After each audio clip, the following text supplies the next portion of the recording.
Let's talk about Chelsea's 25-26 disaster season.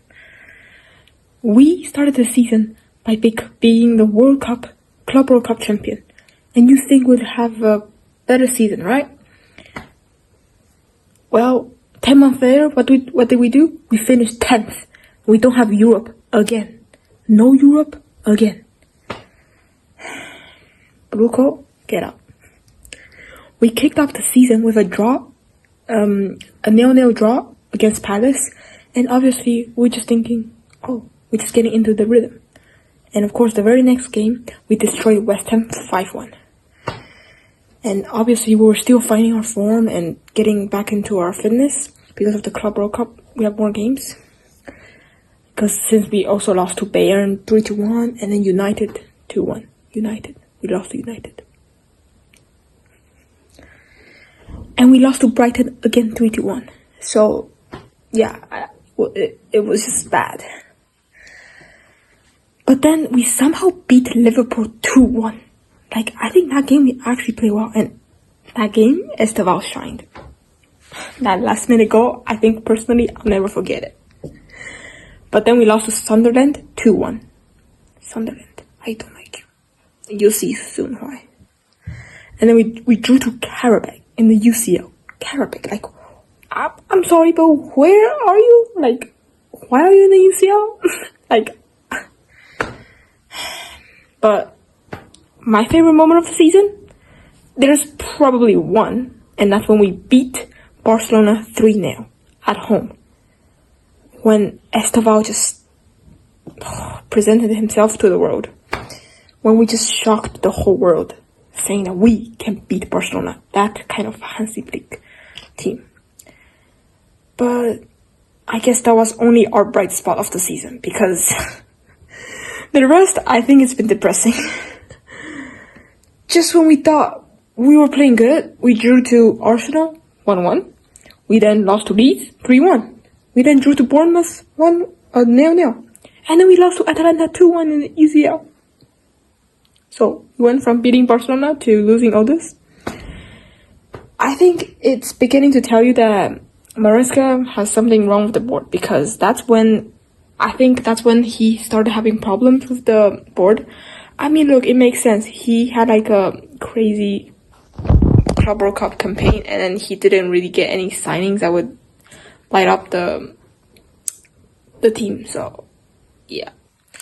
Because I think us losing all these and not winning any of these, I think has some like problems with Maresca and the board, which, let's be honest, which coach does not have problems with this freaking Bruco board? Like, please, just get out of my club. Like, Ukrainian war, why did you guys start, man?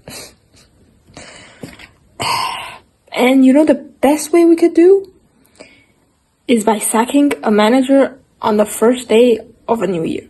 Like, which club does this? Which club just sacks a manager on the first day of a new year? Like, what sort of New Year's gift is this? Like, only Chelsea does this, right? Because he had this agreement in like around December probably, because that's when our form dipped. And that's how he got sacked, I guess. Or mutually terminated. I don't know. Whatever it is, I'm just like sad. Because it's clearly that the players really believed in his way. And I think if he was given more time, then he could have shown more. But of course, the board wants a yes man. So that's how we lost another manager. Good job. And Liam Rosnier came in, right? I mean, who expected him to do good, huh? I mean, let's be honest, like, we appointing him after Maresca, I think it's just like a recipe for disaster, no? Like, our season just went from bad to worse. How worse? Oh boy. I mean, we lost to Arsenal 3 times this season. 3 times. Like, bro, what? Like, are we really the biggest club in London? Or, I mean, Chelsea, London will always be blue, but like, right now. And you know what's surprising is we drew to Leeds. and we drew to Burnley. Like,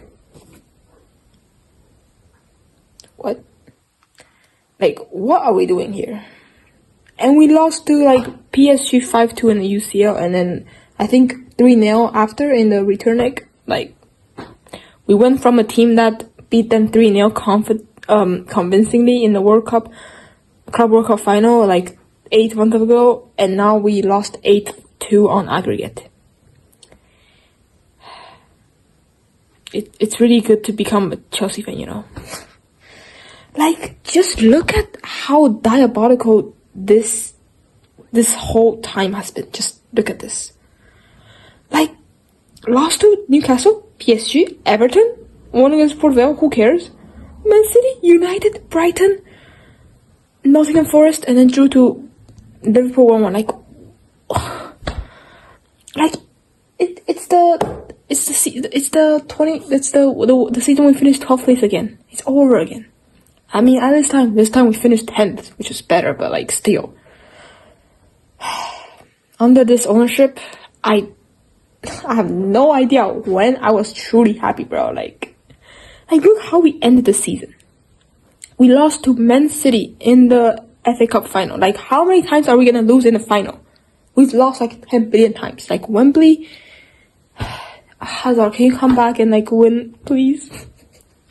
We won Tottenham, and then we lost to Sunderland again on the final day. Sunderland, I don't like you. I don't care if you had a historic season, I just don't like you. You, Chelsea, like, you like literally ruined my birthday. You had to lose against Man City in the FA Cup final on my birthday. Thank you, bro. I mean, what else can we say about this season? It's just been diabolical. Ever since Maresca, I guess, left, it's been just boom. The season was like mid, and it went from bottom all the way to the bottom. Like, and now we have like Xabi Alonso, which, if you know, like, in England, I root for Chelsea and I also root for Madrid. But like, look, if the board doesn't agree and back Xabi Alonso, I don't care who's at the job, because he's gonna get sacked before he gets to implement his skills or something. But yeah, am I optimistic? No comment. I prefer not to speak. If I speak, I'm in trouble. But generally, I think Maresca is a good coach. Like, obviously, maybe he has some things we could change, but overall, I think he is a good coach because literally players, like, I think they really loved him, and I think Enzo Fernandez and Marco Correa is gonna leave because of this sacking Maresca for no reason. I think they're clearly annoyed by it. Which, these two players, they were the first players who joined Blue Collar. And I think they're gonna leave, and I'm really sad about it because personally, I love Enzo. Like, despite all the hate he received for the past few years, I've always backed him, and I've always knew his quality because he didn't win that Best Young Player of the World Cup for no reason, you know? And now he's gonna probably leave, which is actually very sad because I just don't want him to leave. He's a proper Charles, man. But I get that he wants to leave because I think he's seen like no progress. And if next season is the same, I think Cole Palmer is gonna leave too. But I don't know, man. All I'm hoping is that the freaking directors and the Blue Co just trust Xabi Alonso and let him have the time. And please just like listen to him and agree with what he says, because I don't want another Maresca repeat. We cannot keep changing managers every 10 years. If you haven't seen Bruno Fernandes interview recently, he said that we should not keep changing managers because that's just not how football works. You need time to develop. And I think that's what we've just been keep doing. We've just actually gonna become United like 10 years ago, like after Sir Alex Ferguson left. Wait, I don't want that, okay? Because Arsenal winning Premier League this season is already... I don't want to see that ever again. But we are not making us competing to become Premier League champion. So please, Xabi Alonso, just please shine. And Diabolical, if there's any way I can just get you out, please just move. Get out of my club. You've done nothing but pain to me. Like, legit pain. Like... Anyways, I've crushed out on Chelsea. And I think this season is just a season to forget. Chelsea did just the disaster. Madrid too. I've already crushed out before, so if you want, go ahead. And I'm just hoping next season Cole Palmer gets back into his form and Enzo stay. I just hope we have a better season and we get UCL and freaking front of shirt sponsor. Please, can we get front of shirt sponsor? Please. What do you guys thoughts on Chelsea, and are we cooked? I think we are. Who do you guys think is the player of the season or any? What do you guys think about this disastrous season? And are you optimistic about Xabi Alonso? Share down below. That's a wrap. Thank you for tuning in to Charlotte's Football Lens. You're part of community I dream of building. And thank you. Charlotte's Football Lens out.